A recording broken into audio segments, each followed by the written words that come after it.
Suatu saat orang bertanya kepada pengusaha, "Bah, saya kan seniman, kerjaan saya di tengah-tengah maksiat-maksiat, bagaimana bah?" Lalu kata pengusaha, "Bah, yang penting kamu tetap hidup. Kenapa kok kita kerja juga terus tetap muraqabah? Memang disuruh, mana dalilnya? Ya ayyuhalladzina amanu la tulhikum amwalukum wala auladukum an dzikrillah." Wahai orang-orang yang beriman, jangan sampai harta dan keluargamu membuatmu lalai dari mengingat Allah.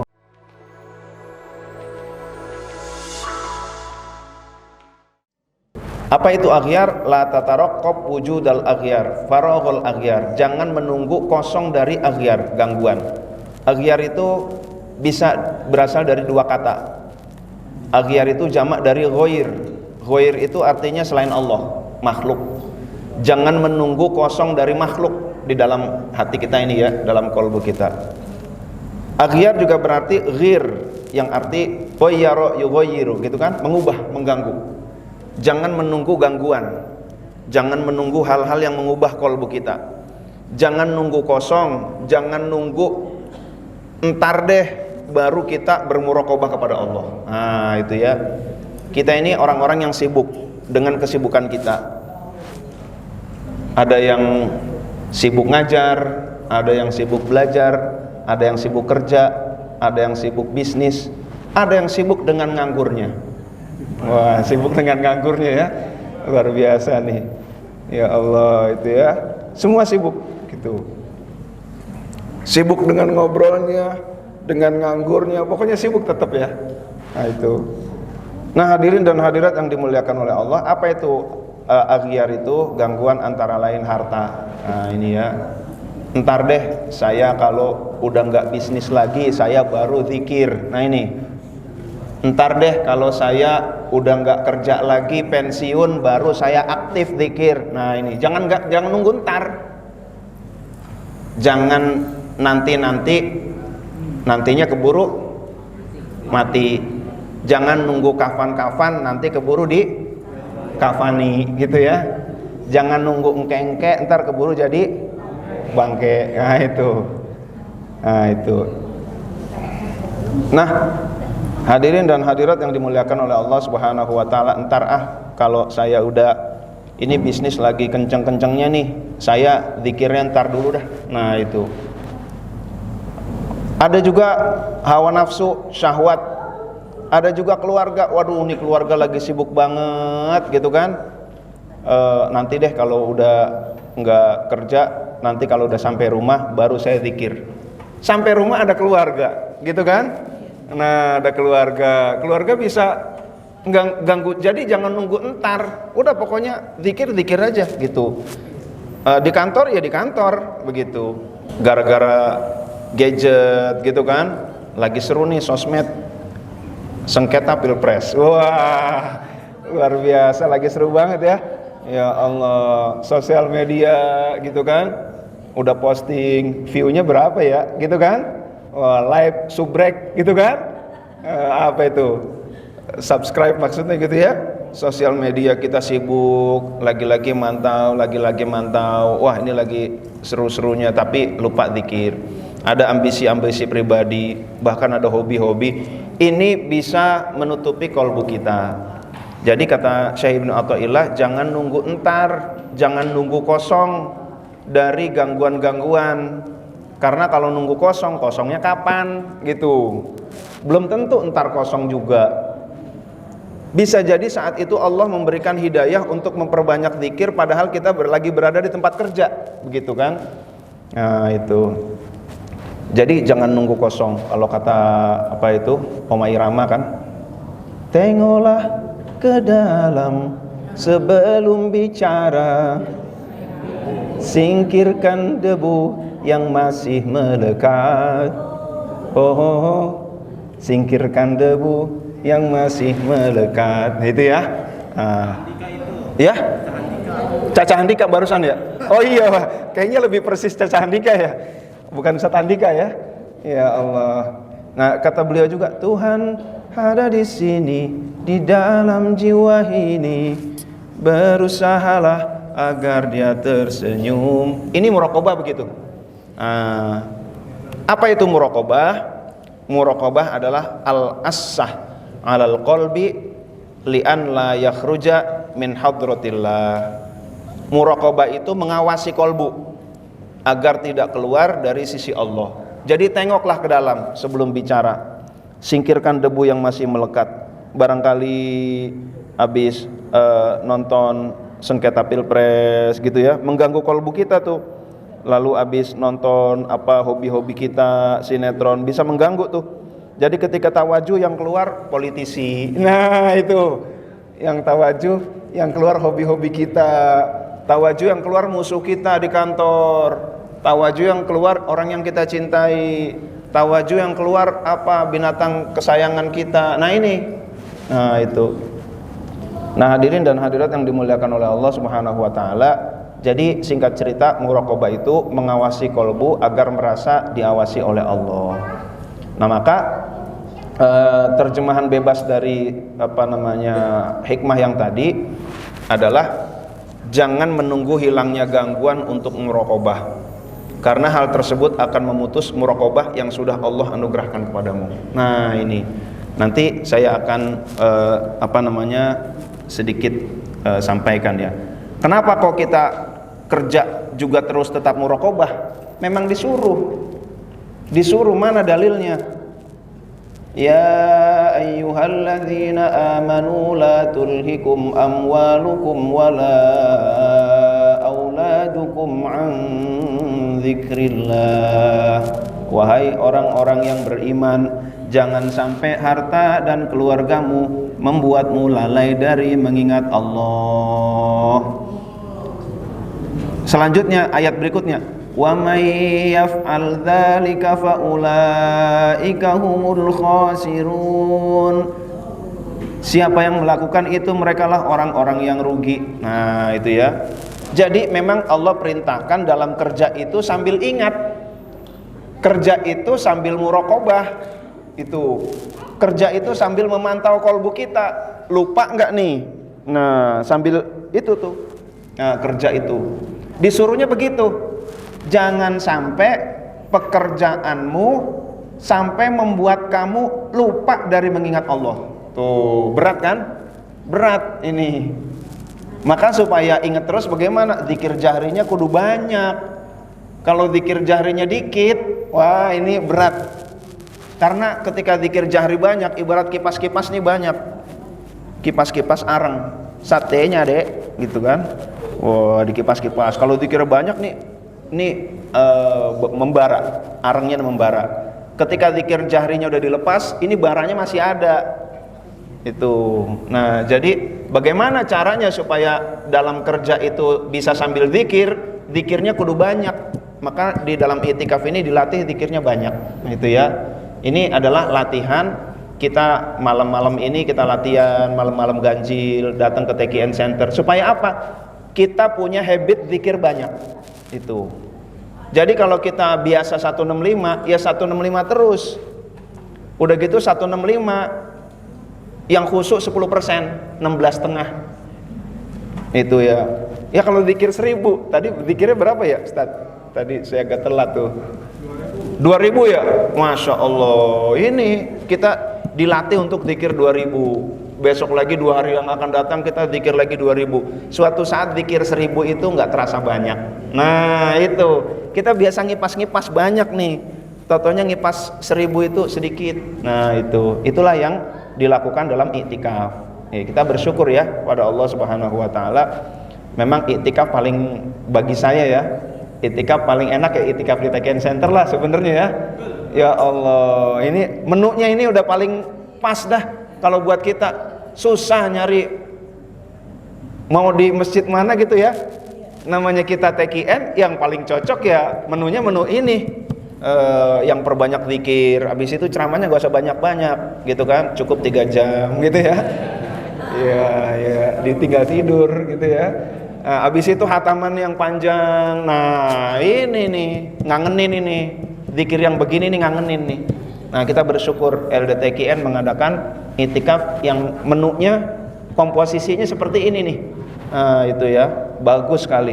Ini adalah menciptakan habit, membangun habit zikir banyak. Nah, Bapak Ibu hadirin dan hadirat yang dimuliakan oleh Allah, silakan kerja, silakan bisnis, silakan berorganisasi, tapi jangan sampai semua itu membuat kamu lupa dari zikir kepada Allah Subhanahu wa taala. Siapa yang gara-gara kerja, gara-gara bisnis lupa zikir, dia rugi. Kata Al-Munafikun ayat 9 ini, rugi. Juga begitu ngurus anak, ngurus keluarga, jangan lupa zikir. Emang hubungannya apa kerja sama zikir? Iya, kerja ngapain sih? Bisnis ngapain sih? Mencari anugerah. Yang ngasih anugerah siapa? Allah. Mendidik anak supaya apa? Cerdas, pinter, soleh, soleha. Yang bikin soleha soleha siapa? Allah. Itulah kenapa kita mendidik anak, ngurusin keluarga sambil ingat kepada sang penentu. Nah, itu bisnis sambil ingat kepada sang penentu. Kita bikin target. Nih, target tahun 2024 sekian M. Ya Allah, aku punya target ini ya Allah. Ah, itulah kita ingat kepada Allah Subhanahu wa taala. Sebelum saya melanjutkan ini, saya ingin switch dulu. Switch ke hikmah yang ke berapa ini? 13. Tadi hikmah ke-23. Di dalam hikmah yang ke-13 ini, Syekh Ibnu Athaillah As-Sukandari berkata bahwa kaifa yusyriqu qalbun suwarul akwani muntabi'atun fi mir'atihi. Bagaimana bisa yusyriqu qalbun? Yusyriqu itu bersinar, bercahaya. Kalau pakai kaf, yusyriqu itu menyekutukan. Kalau pakai qaf, yusyriqu itu artinya isyraq, bercahaya gitu kan, syuruk gitu. Salat isyraq itu pakai qaf, bukan isra, lain lagi tuh. Isra Mi'raj ya, salat apa? Salat isra, beda. Isra isyraq pakai kaf, isyraq pakai qaf. Nah, kita salat isyraq itu ya. Itu. Kaifa yusyriqu, bagaimana bercahaya, bagaimana kinclong apa qalbun, hati seseorang, hati nurani seseorang, bagaimana bisa bercahaya hati seseorang? Wong suwarul akwani, gambar-gambar dunia, muntabi'atun, terlukis fi mir'atihi, di dalam kolbunya. Nah, ini teman-teman ya, ini kalau terlalu seneng ini bisa ngelukis di kolbu kita. Kita terlalu cinta, itu terlukis di kolbu kita tuh, dan itu menutupi kolbu kita. Terlalu benci, ini terlukis juga nih di kolbu kita. Hobi apa, kita nonton apa, hobi kita sampai kita khusyuk banget, itu bisa terlukis juga tuh. Kerja bermasalah di tempat kerja, lukisan juga. Ada konflik, lukisan. Ya Allah, baik kita senang maupun kita benci, bisa melukis tuh di dalam kolbu kita. Inilah pentingnya kita berzikir. Maka kalau nggak pakai zikir, waduh, ini lukisannya luar biasa. Bagaimana mau bercahaya? Orang ini lampu di sini banyak lukisan. Bagaimana mau bercahaya nih lampu? Lukisan dunia terlukis, bahkan muntabi'atun itu artinya terpatri sebenarnya, tercetak di situ. Bagaimana bisa mau bercahaya? Ini banyak stiker-stiker kok lampunya. Ini bagaimana mau bisa bercahaya, gitu kan? Ya Allah, ini ya. Jadi apa yang membuat kita lukisan yang bisa memburamkan kolbu kita? Banyak. Apa saja tuh? Bisnis. Nah, bisnis, gara-gara bisnis gagal, salah satu orang terkaya lompat dari lantai 14, gitu kan? Itu karena kolbunya udah pekat. Maka kegagalan bisnis harus kita lokalisir. Maksudnya bagaimana? Inilah kenapa Rasulullah mengajarkan ketika gagal pun kita ucapkan alhamdulillah. Gimana kabar bisnis? Alhamdulillah bangkrut. Tuh. Bangkrut kok alhamdulillah. Iya alhamdulillah, yang bangkrut cuman bisnis, tidak bangkrut ke rumah tangga, tidak bangkrut ke kesehatan, tidak bangkrut ke kebahagiaan. Nah, namanya melokalisir kegagalan. Itulah Rasulullah mengajarkan gagal pun alhamdulillahi ala kulli hal, gitu ya. Nah, itu. Nah, jadi begitu. Jangan sampai ini semua mengotori kalbu kita. Ini berat nih emang nih. Kita sampaikan aja deh. Lalu apalagi? Kerjaan. Nah, itu ya. Ya Allah, luar biasa dah. Marah-marah di tempat kerja. Itu lukisan tuh. Tebel lukisannya. Nah, itu. Lawan jenis, seneng atau benci tadi saya sampaikan. Itu bisa. Kendaraan atau apa problem gitu kan, dikasih kendaraan motor Harley dikisih-kisih gitu kan, waduh udah luar biasa dah, sampai kalbunya itu menghadap Harley gitu kan. Ya Allah, kalau puasa makrifat kan akhwasul khawas, puasa dari mengingat selain Allah, hanya Allah aja ya. Bahkan di ya suluk itu beda-beda ya. Ada yang kalau bulan Ramadan itu 30 hari ya itikaf, betul-betul itikaf tuh di kelambu, udah 24 jam kali 30. Itu ya luar biasa ya, orang-orang tarekat itu. Ya luar biasa lah gitu. Nah, kita lanjutin apa yang gambar-gambar dunia itu, antara lain perhiasan gitu kan. Perhiasan berapa nih, sekian M gitu ya, yang ini sekian M, dapat dari mana? 271. Iya.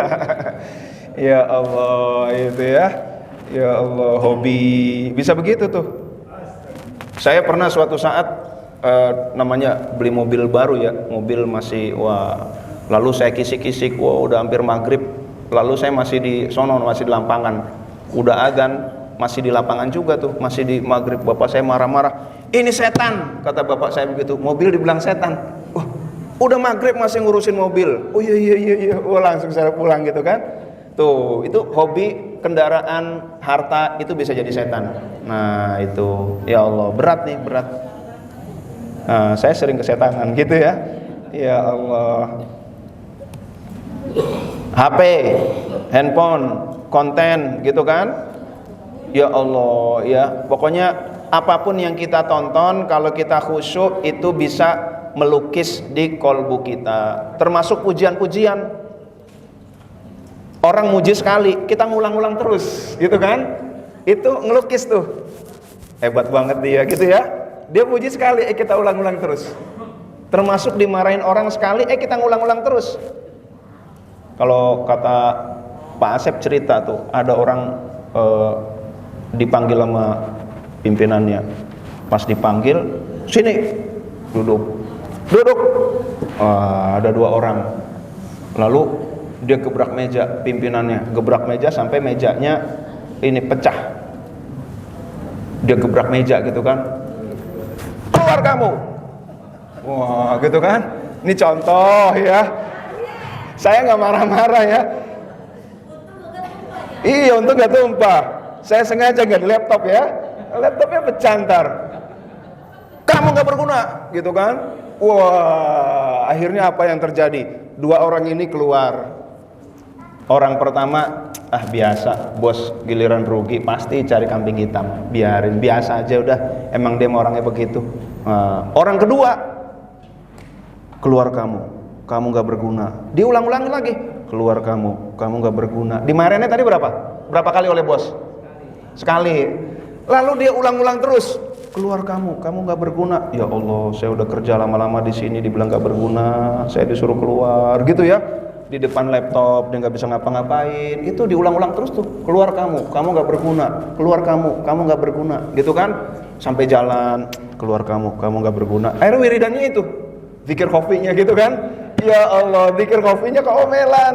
Sampai rumah ketemu istri, dikasih kopi gitu kan. Pas dikasih kopi kok kagak enak, makan gak enak, tidur gak bisa tidur. Ya Allah, akhirnya kesehatannya terganggu. umur udah makin tua, dia nyari kerjaan tempat lain susah, akhirnya bener dia keluar. Ya Allah, itu ya. Ya itu terlukis tuh. Kadang-kadang kita yang bikin parah tuh kita sendiri. Ditusuk sama orang, iya udah selesai. Bukannya dicopot itu pisau, ditusukin terus ke perut kita. Nah itu. Nah jadi begitu ya.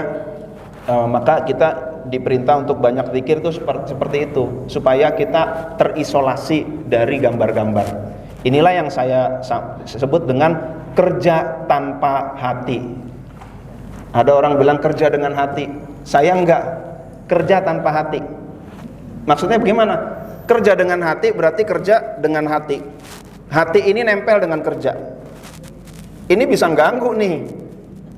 Kalau gagal hatinya bisa hancur. Bisnis dengan hati, hatinya nempel sama bisnis, bisnis rusak, hatinya ikut rusak. Maka kita perlu mengisolasi justru kerja tanpa hati. Kan?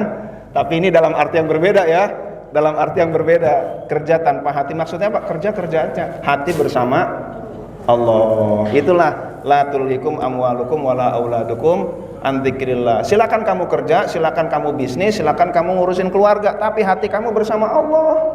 Nah, hati kamu jangan bersama kerjaan. Nah, itu kerja tanpa hati dalam arti yang positif. Oke, cacian-cacian dan lain sebagainya. Nah, hadirin dan hadirat yang dimuliakan oleh Allah, maka tugas kita bagaimana ini kita harus distancing. Kita menjaga jarak dari dunia. Nah, inilah suatu saat orang bertanya kepada pengersa, "Abah, saya kan seniman. Kerjaan saya di tengah-tengah maksiat-maksiat. Bagaimana, Bah?" Nah, lalu kata pengersa Abah, "Yang penting kamu tetap hidup. Selama kamu tetap hidup, kamu tidak terpengaruh. Ikan kalau hidup berada di tengah lautan sumber garam, dia tetap tidak terpengaruh. Tapi kalau ikan mati, nggak usah di tengah laut, dikasih garam dia jadi asin. Maka intinya adalah hidup. Itulah kerja tanpa hati. Temannya badan adalah udara dan teman hati adalah Allah, gitu kan? Kata si Debu ya. Nah, itu. Jadi itulah kerja tanpa hati. Nah, mungkin ketika saya sampaikan kerja tanpa hati, kerja tanpa hati, ini bertentangan dengan konsep-konsep yang umum. Kerjalah dengan hati. Wah, ini dia nih. Kerja dengan hati, giliran berhasil ya oke lah. Dia bisa bangga, bisa sombong juga. Tapi ketika gagal, dia bisa stres loh. Nah, itu. Bisnis ketika gagal bisa stres. Inilah melokalisir kegagalan. Nah, jadi seperti itu teman-teman di dalam kitab Hikam Syekh Ibnu Athaillah As-Sukandari. Jadi kalau udah rusak, maka spiritual bisa jadi rusak. Intelektual juga rusak juga, mental juga rusak juga, finansial ya rusak, fisik maksudnya rusak, sosial rusak juga. Ini perlu tadi kegagalan itu dilokalisir supaya dampak destruktifnya tidak merambah ke bidang-bidang lain. Nah, gimana kabar? Alhamdulillah bangkrut, gitu ya. Bisnisnya itu gimana? Alhamdulillah udah tutup, gitu kan? Nah, gitu. Jadi bisnis tutup tapi tetap bahagia. Loh, kok tetap bahagia? Iya kan yang ngasih rezeki Allah. Nah, itu. Di satu sisi dia tutup, tetapi di satu sisi hidupnya ada yang biayain. Sama juga. Jadi rezeki itu bukan dari bisnis, dari Allah. Ada ikhwan tekian yang begitu, kelihatannya sih bisnisnya gagal, tapi tetap aja sama bisa dia. Mau kemana-mana bisa, mau zikir bisa, mau ngapa-ngapain bisa, karena rezeki dari Allah. Nah, itu dia. Bahkan dia sudah dihindarkan dari gambar-gambar dunia. Itu hebat itu. Jadi gambar-gambar dunia udah disingkirkan dari lampunya. Udah, kamu gak usah pusing mikirin dunia, yang penting kamu tetap aku jamin hidup kamu. Itu luar biasa. Berarti ada tugas tertentu dari Allah Subhanahu wa taala. Ini makom yang lain ya. Nah, hadirin dan hadirat yang dimuliakan oleh Allah Subhanahu wa taala, saya kembali ke ke hikmah yang ke-23 lagi, karena memang berlanjut ya. Sekarang secara teknis bagaimana agar kita cara muraqabah dalam kerja menurut keterangan para pensyarah kitab hikam. Jadi kitab hikam ini yang mensyarah banyak sekali. Oke, yang pertama tentu kita niatnya kita perluas. Ngapain kamu bisnis? Saya lagi berlomba-lomba menjadi crazy rich, gitu kan? Ini namanya at-takatsur, berlomba-lomba menumpuk harta. Ini at-takatsur namanya. Dibaca terus di dalam taraweh maupun sholat Lailatul Qadar ya. At-takatsur, alhaakumut takatsur. Kamu dilalaikan oleh at-takatsur. Niatnya berlomba-lomba banyak-banyakan harta. Nah, itu at-takatsur. Kamu ngapain bisnis? Saya dengan bisnis ini saya pengen ngasih beasiswa ke banyak orang. Nah, itu Imam Hanafi itu dia seorang penghafal hadis. Beliau ulama, namun beliau berbisnis, gitu kan? Imam Hanafi udah jadi ulama kok ngapain berbisnis juga? Dengan bisnis ini aku bisa memberikan beasiswa kepada 1000 penghafal hadis. Nah, itu dia. Nah, jadi niatnya yang benar itu.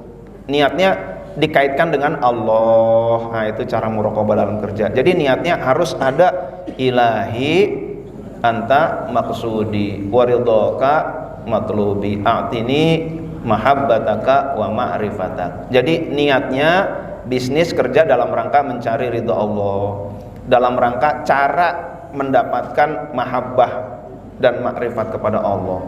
Jadi mahabbah dan makrifat melalui bisnis. Nah, itu bisnis penghantar makrifat, bisnis kendaraan menuju makrifat. Nah, itu ya, kerja kendaraan menuju makrifat. Itu jadi niatnya begitu kalau ikhwan TKN.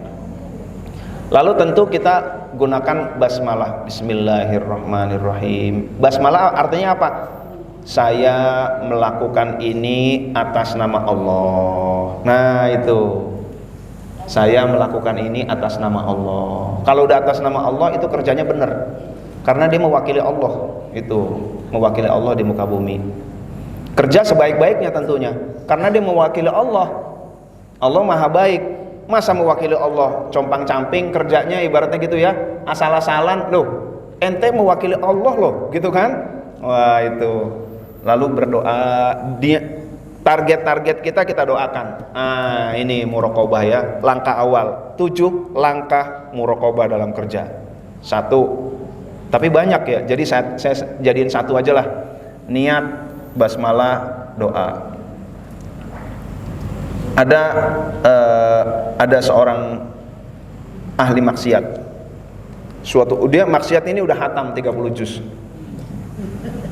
Suatu saat ketika lagi mabok-mabok begitu, lagi gubrak jatuh, tahu-taunya di tanah itu ada tulisan, ada kertas tulisannya Bismillahirrahmanirrahim. Ya Allah, ini kan kalimat mulia, masa ada di tanah lalu ada kotoran-kotoran kering, dibersihin tuh, ya Allah. Lalu setelah dibersihin dikasih parfum, lalu ditaruh di tempat yang mulia, ditaruh di tempat yang tinggi. Masya Allah, ini kalimat mulia. Malam-malam ternyata dia bermimpi, engkau telah memuliakan namaku, maka aku muliakan namamu. Karena engkau telah membersihkan namaku, aku bersihkan namamu. Karena engkau telah meninggikan namaku, maka aku tinggikan namamu. Pagi-pagi dia kaget. Wah, ya Allah, luar biasa. Malam-malam diajak dugem lagi. Bro, yuk kita dugem kayak biasa gitu ya. Sorry, gue nggak ada ini lagi. Ternyata diajak maksiat sama teman-temannya, udah nggak bisa lagi. Akhirnya dia sangkin ada nama Allah dulu pernah jatuh itu, dia ingin menghormati itu, dia nggak berani pakai sendal, gitu kan? Takutnya dia nginjek tanah yang pernah ada nama Allahnya di situ. kemana-mana dia jalan kaki nyeker, akhirnya dia menjadi waliullah. Nah itu ya, maka disebutlah namanya Bisri al-Hafi, Bisri si nyeker, tuh disebutnya tuh. Dan ternyata beliau ini karena beliau nyeker, alam raya pun ikut menghormati beliau.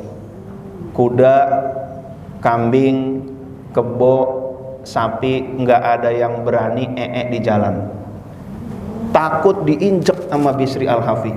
Itu ya, luar biasa. Suatu saat ada orang naik delman. Ketika naik delman, totonya kudanya di jalan. Dia teriak, "Ya Allah, kenapa? Bisri al-Hafi wafat." Ente tahu dari mana? Belum ada kabar-kabar toto. Ini kuda berani di jalan gitu. Masa sih? Coba kita cek. Ternyata dicek di kampung, di rumah, bener Bisri al-Hafi udah wafat. Semenjak Bisri al-Hafi wafat, itu semua pada lagi di jalan gitu ya. Ya Allah, itu tanda-tandanya begitu tuh, saking menghormati wali. Nah, jadi itu menghormati bismillah. Itu ya, luar biasa tuh yang namanya bismillah tuh. Karena apa? Ini mewakili nama Allah gitu kan. Jadi kalau kita bekerja pakai Bismillahirrahmanirrahim, berarti kita mengabadikan nama Allah dalam pekerjaan kita. Tuh, mengabadikan nama Sudirman di jalan. Orang jadi ingat Sudirman, itu jalan Sudirman. Padahal cuma dikasih nama. Kerjaan kita juga begitu. Bismillahirrahmanirrahim. Pekerjaan kita abadi. Tuh. Yang kedua, zikir khofi, perbanyak zikir khofi, itu ya. Lalu baca sholawat. Nah, ini tentang baca sholawat ini ada sepupu saya kerja di lantai 14 di Sleepy Jaya. Lalu stegernya jatuh, gubrak, stegernya jatuh. Yang jatuh dari steger itu ada 30 orang. 20 orang, 28 langsung mati di tempat. 2 yang gak mati, 1 nyangsang, 1 sepupu saya. Lalu dibawalah ke Condet, ke Pak Haji Latif, gitu ya. Di treatment.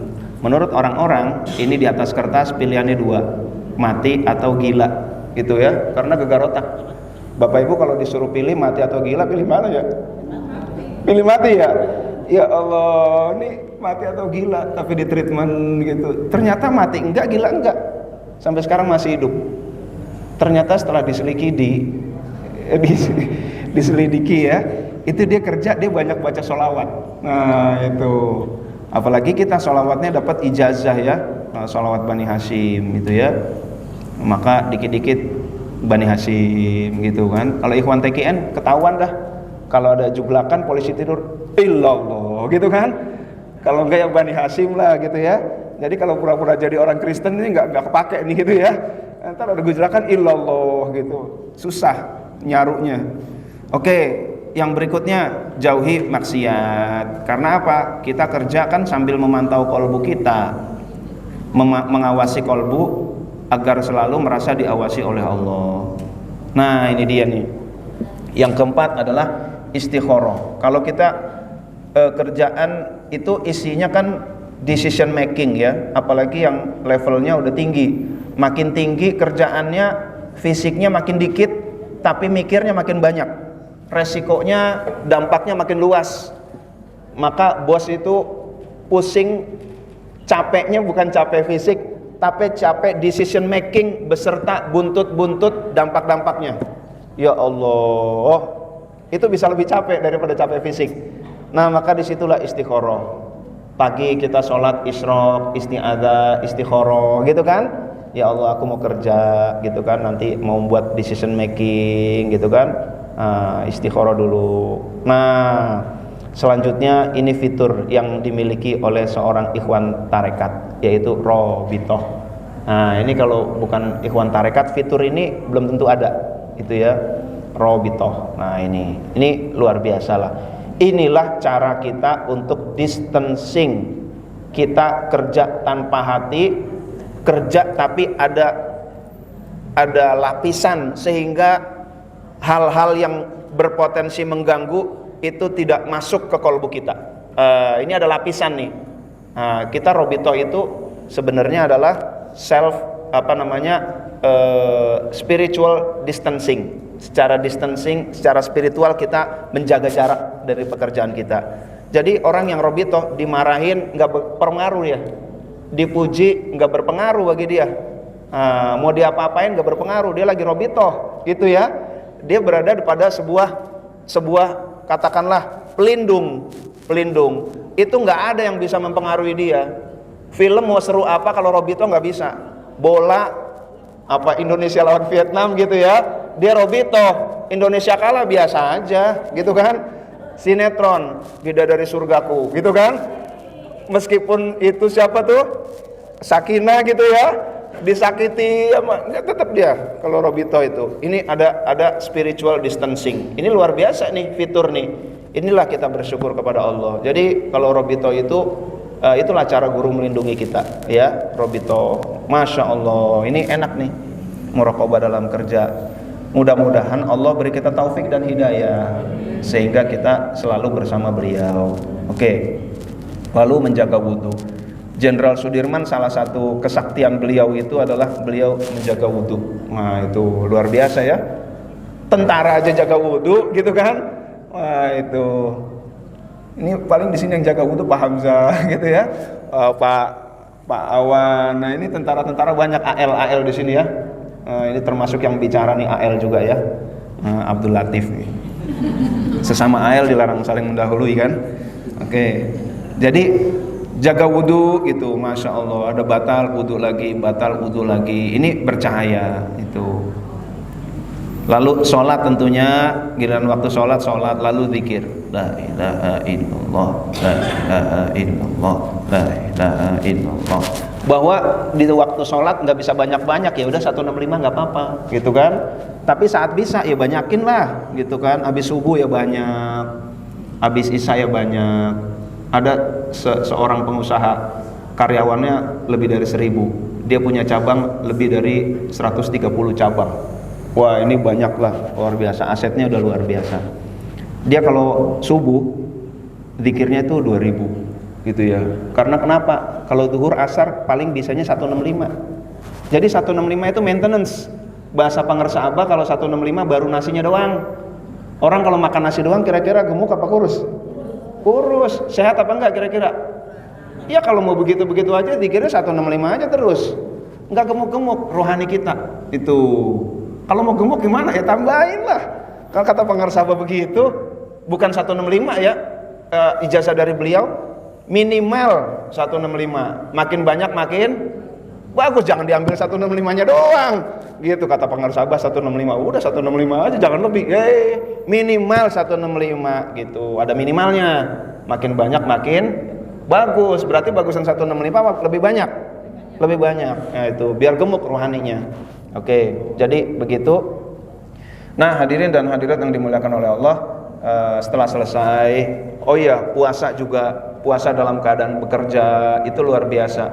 Karena puasa ini ibadah yang bikin romantis, paling romantis ya. Wah itu contohnya ya. Nah itu karena apa? Karena puasa ini ibadah yang effortnya cukup berat. Di Jakarta kita panas sambil kerja, sambil puasa. Ini adalah ungkapan cinta kita. Lalu ketika buka kita ungkapkan cinta kita, Allahumma lakasumtu. Ya Allah, hanya untuk Engkau aku berpuasa. Ya Allah, aku berpuasa bukan karena diet. Aku berpuasa bukan karena sehat. Aku berpuasa hanya untuk Engkau ya Allah. Nah ini ungkapan cintanya di situ tuh.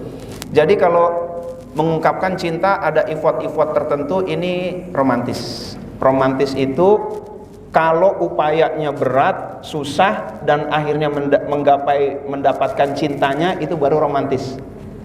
Kalau ngelamar, dianya crazy rich, lalu ngelamar gampang, milih siapa aja bisa. Ternyata kekasihnya 5 langkah dari rumah, gitu kan? Ya belum apa-apa, Neng mau ya Neng ya? Ya siap. Ya itu kurang romantis. Tapi kalau kekasihnya ternyata ditawan oleh kerajaan musuh, wah itu ya. Lalu untuk membebaskan kekasihnya dia harus melewati lapisan-lapisan keamanan. Lalu harus mengalahkan raja dulu, baru membebaskan kekasih. Wah ini baru romantis tuh. Jadi kalau ibadah makin berat itu makin romantis, karena itulah ungkapan cinta kita kepada Allah. Maka Robin Hood ya, ketika membebaskan Marian lah gitu ya, ada harus ke kerajaan musuh dulu dia. Maka itu romantis. Everything I do, oh, I do it for you. Itu ya. Itu. Sampai mana tadi kita nih? Ini gara-gara Robin Hood ya.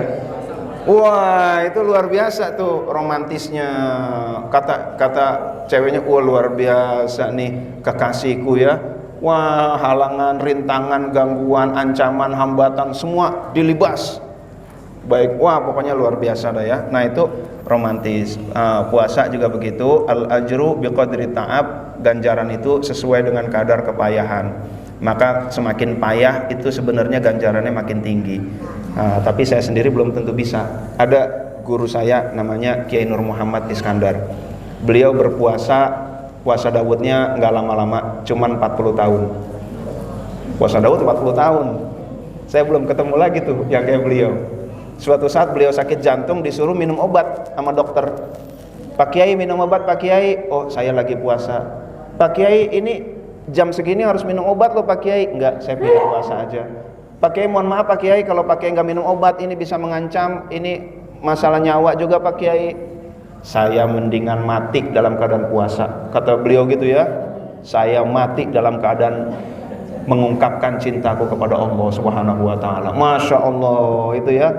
Itu ya, jadi kiai beratnya di situ tuh, riadohnya gitu ya. Itulah. Maka saya nggak bisa jadi kiai. Riadohnya berat gitu ya. Bukan masalah ilmu-ilmuan, riadohnya berat. Nah, itulah hadirin dan hadirat yang dimuliakan oleh Allah Subhanahu wa taala. Jadi intinya kita bersyukur kepada Allah Subhanahu wa taala, diakhiri dengan hamdalah. Hamdalah, apapun hasilnya kita bersyukur. Hakikatnya Allah ngasihnya segitu. Pokoknya kita usaha yang maksimal dan selanjutnya kita istighfar. Kenapa perlu istighfar? Barangkali ada kesalahan-kesalahan, barangkali ada dosa-dosa di tempat kerja. Yang namanya malaikat itu kalau manusia melakukan dosa nggak langsung dicatat. Menurut satu hadis ada 2 jam dulu ditahan, 3 jam, ada 6 jam. Jadi malaikat nggak langsung nyatet tuh. Wah, Latif berbuat dosa nih, ntar dulu. Dia berharap istighfar gitu kan, istighfar. Pas istighfar, alhamdulillah, nggak jadi nyatet tuh. Jadi ada jeda dia nyatetnya. Itulah orang yang mahfuz, orang yang terjaga, yang maksum, yang terjaga dari dosa itu bukan dia nggak melakukan perbuatan dosa, dikit-dikit istighfar. Kita dikit-dikit astaghfirullahal ghafurur rahim gitu ya. Itu kita istighfar. Jadi sebelum dicatat oleh malaikat udah keburu istighfar dulu. Selesai kerja kita beristighfar, barangkali ada yang kurang benar begitu. Dan kita apapun prestasi kita, meskipun kecil, kita bersyukur kepada Allah Subhanahu wa taala. Jadi ketika berhasil, alhamdulillahilladzi bi ni'matihi tatimmus sholihat, dan ketika gagal kita berkata alhamdulillahi ala kulli hal. Oh ya, saya tambahin dikit lah cerita ya. Saya tutup dengan sebuah kisah. Saya ulangi lagi. Suatu saat ada 2 malaikat. Malaikat ini tentang lokalisir ini ya, kegagalan ya. Kesabaran juga. 2 malaikat turun ke dunia, dikasih tugas oleh Allah. Malaikat pertama tugasnya mencabut harta orang, dihilangin hartanya. Malaikat yang kedua bertugas harta itu dipindahkan kepada orang miskin. Jadi yang pertama ada orang kaya, hartanya diambil, dibangkrutin. Lalu malaikat yang kedua, harta itu dikasih ke orang miskin yang rajin ibadah, mendadak jadi crazy rich. Lalu 2 malaikat ini ketemu di langit. Bro, gimana bro?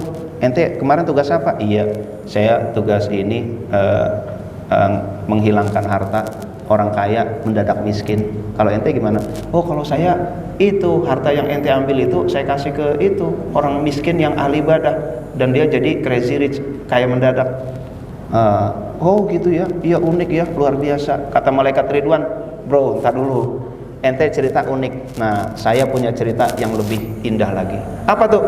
Itu orang yang ente ambil hartanya itu Allah gantikan dengan istana-istana, bangunan-bangunan sebanyak harta yang hilang. Oh gitu. Lalu si malaikat yang kedua, orang yang ente kasih harta tuh yang miskin ahli ibadah, Allah kasih juga tiap harta yang dikasih ke dia, dikasih bangunan-bangunan yang mewah juga di malaikat. Loh, kalau itu wajar, kalau ini kok dikasih harta juga, dikasih bangunan-bangunan juga, kan dikasih harta juga. Kenapa? Ternyata orang yang pertama ketika dia dihilangin hartanya, dimusnahkan hartanya, dia berkata, alhamdulillahilladzi ja'alani radiyan biqadarihi. Segala puji bagi Allah yang telah menjadikan aku ridho dengan takdirnya. Nah, harta hilang ridho, diganti oleh Allah di akhirat sesuai dengan jumlah hilangnya itu. Masya Allah, ini pentingnya ridho nih ya. Iya itu. Yang kedua kenapa tuh? Dia dapat enak dan dia dapat surga juga. Nah, lalu orang yang kedua ketika dikasih harta itu dia berkata alhamdulillahilladzi, gimana Ustaz Danu? Ja'alani alhamdulillahilladzi ja'ala min khazainihi ma la yahujuni ilaih, gitu ya. Ini orang yang kedua nih. Segala puji bagi Allah yang telah menjadikan harta-harta itu tidak ada yang mengganggu kolbuku. Nah, itu dia tuh beratnya di situ. Ternyata dikasih harta, dicuekin tuh harta sama dia. Kenapa? Dia hanya menghadap Allah. Nah, ada yang dengan hartanya dia lupa khataman, gara-gara banyak harta, lupa manakiban, nggak mau iktikaf, ngurusin harta, ini nggak bergeming. Mau harta banyak terserah, zikir tetap banyak, manakib tetap, khataman tetap, iktikaf tetap. Masya Allah, itu tuh dia tetap menjadi ahli ibadah, dia tidak bergeser sedikit pun dengan banyaknya harta. Masya Allah, alhamdulillah. Pilih yang orang pertama apa orang kedua, Bapak Ibu? Kedua ya. Ya Allah, itu ya. Ya udah deh, mudah-mudahan Allah jadikan kita orang yang kedua ya. Orang yang dikasih harta tetapi kita bersyukur kepada Allah, kita tetap menghadap Allah Subhanahu wa taala. Harta yang ada adalah alat bagi kita untuk semakin dekat dan makrifat kepada Allah Subhanahu wa taala. Amin ya rabbal alamin. Kurang lebihnya mohon maaf. Terima kasih. Wallahul muwaffiq ila aqwamit thoriq. Wassalamualaikum warahmatullahi wabarakatuh.